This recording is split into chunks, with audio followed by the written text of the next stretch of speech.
السلام عليكم ورحمة الله. مرحبا بكم في أطباق تسنيم. اليوم إن شاء الله راح اخترت لكم طبق لشهر رمضان إن شاء الله. هي ورود بالبطاطا. أنا راح نقدمها مع صوص بيضاء. هي في العادة أنا هذا البطاطا نقدموها كمقبلة، ولكن هي صراحة شوية ناشفة وحدها. انا حبيت نديرها مع مرقه بيضاء خير تجيكم شويه بنينه. واش نحتاجو لهنا؟ راح ندير مرق ابيض عادي، انا راح نديرو بالكركم. وانتم تقدروا ديروا، كاين اخوات بزاف يحبوا الصوص روج نورمال. لهنا اختاري نفس المقادير، ديري نفس المقادير اللي حطيت انا. زيدي طماطم تاع حب، وزيدي طماطم تاع لي بواز، زيدي شويه فلفل احمر من التوابل.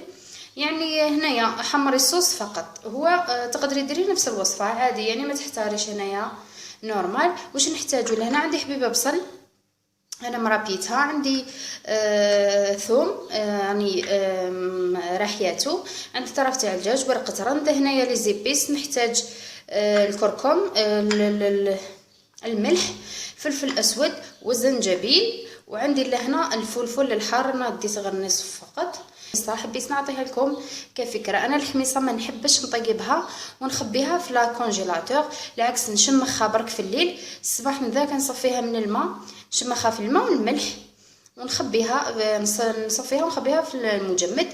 كي نحتاج نجبد نطيب نديرها هكذا في ماء سخون مع شويه من خميره كيميائيه، خميره تاع الحلوه. نديرها شويه ونغطي عليها هكذا. يعني اول حاجه نجبدها هي الحمص هكذا، راح تطيب لي ليه.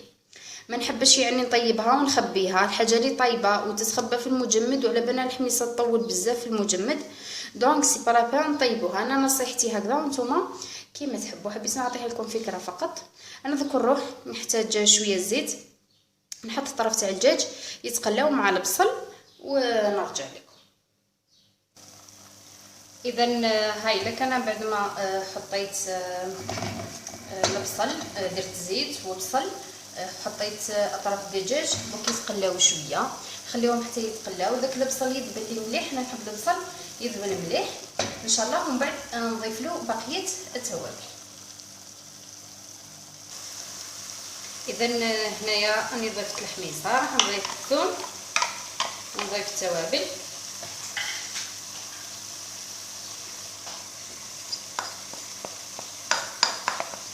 هكذا نزيدو نخليهم يتقلاو مليح. لهنا هاي لك الحميصه، نوري لكم شوفوا كيفاه تولي طريه. هاي تمعس فاسيلمون. لهنا يعني فكره مليحه. دونك انا هكذا نزيد نقلب عليهم ونخليهم حتى يتقلاو شويه. مره اخرى ان شاء الله ونمرقوا الصوص. اذا هنا بعد ما تقلات لي القدره راح نمرق كميه من الماء. ما نمرقوش على الدجاج دائما كما نقول لكم. هذا كوتي حطوا كميه اللي يتغطى لنا الدجاج بها ويطيب. هكا نزيد كميه.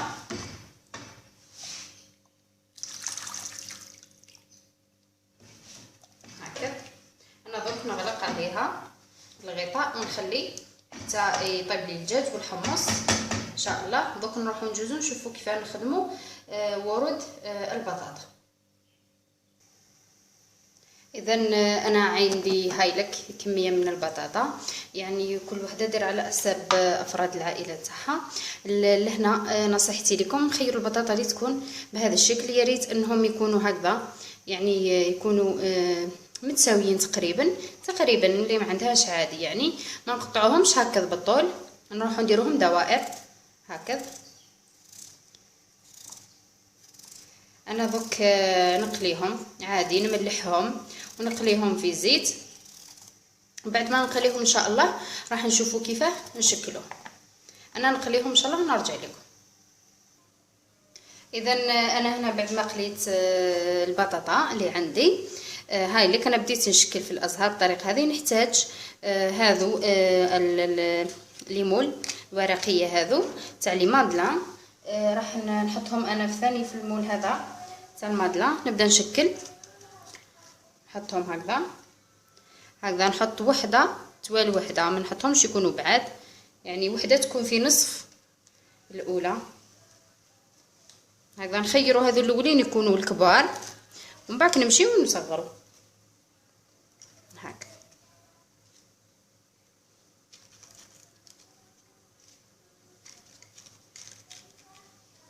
هكذا نزيد من الداخل نشوف اللي يكونوا شويه صغار يجيو في الاطراف تاع البطاطا. هكذا نحطهم بالعكس بين البتيلتين.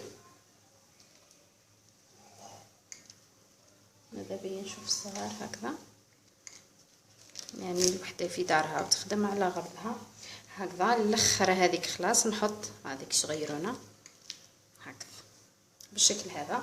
انا كنت خدمت وحده هكذا بالطريقه هذه. انا نكمل اللي عندي الحبات ونرجع لكم لحظات ونرجع. انا لهنا رجعت لكم. قبل ما نكمل حبيت يعني نزيد لها البطاطا باش ما تجينيش ساك. حبيت نزيد لها قطعه من الجبن هكذا، نحطوا قطعه لداخل هكذا ما تجيني شوي بنينه، ونزيد نغطيها هكذا سهله مره هكذا ونغطيها. معليش اذا جات يعني تبان مش مشكل هكذا. انا نواصل ونرجع لكم. اذا انا هنا بعد ما كملتهم انا عندي لهنا حبيبه تاع بيض، درت لها شويه ملح شويه فلفل اسود هكذا. راح نحط كميه في كل حبه. هذا البيض هو اللي يخلي لي الازهار هذيك تتماسك. هذا الا ما كفانيش البيض راح نزيد حبيبه هكذا.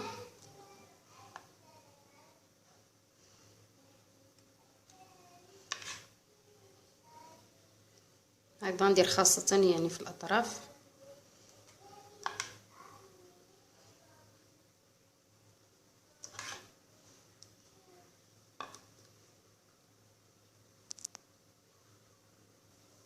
إذا هاملك أنا الأزهار بعد ما حطيت لهم البيض دوك واش ندير؟ راح ندخلهم للفرن. يعني مش راح يدي وقت كبير، جوست ينشفوا برك يتماسك لي تتماسك الأزهار هذيك وراح نجبدهم ان شاء الله. انا دوك ندخلهم شويه هكذا ونرجع لكم. اذا هاملك انا الازهار بعد ما طابوا يعني ينشفوا برك، نحاولوا نحيو لهم الاوراق غير بشويه فقط بالسياسه.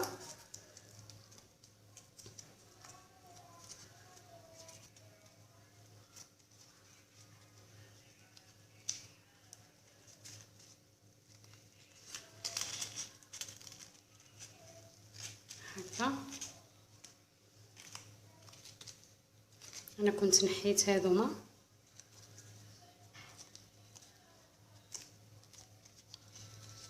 نحيوهم غير بالعقل برك. حنا هذاك البيض يعني درناه سبه برك باش يخلي لنا هذوك البتيلات هذو يكونوا متماسكين فقط.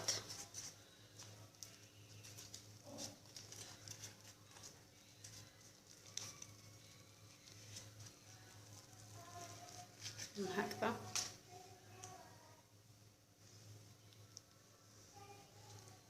نكمل البقيه. اذا هاولك الطبق تاعنا لنهار اليوم. بعد ما نحيت لي كيسات من الازهار والصوص كان وجد لي طابق الحميصه وطابق الدجاج كلشي، راني قدمته بهذه الطريقه. نتمنى تجربوه ان شاء الله ويعجبكم. هو طبق مليح يعني خاصه الاخوات اللي هم يطلبوا في وصفات لشهر رمضان، هذا يعني من بيناتهم ان شاء الله. يعني انا راني حطيت اطباق من هذا النوع في القناه، تقدروا يعني تطالعوا على القناه وتشوفوا باللي كاينين. ومنه هكذا ان شاء الله راح نزيد لكم اطباق كما هذا الموديل وكما ثانيه راح نزيد لكم مخبوزات اللي كتب ربي ان شاء الله. نتمنى فقط اخواتي ما تنساوناش بدعواتكم وما تنساوش ثاني تبارطاجيو لي لا فيديو لي فيديو تاوعي يعني اذا عجبوكم مع اصدقائكم هكذا ان شاء الله اللي تعم الفائده. نتمنى ان شاء الله يكون طبق اليوم نال اعجابكم. ما بقى لي غير نقول لكم تهلاو في نفسكم والى الملتقى باذن الله.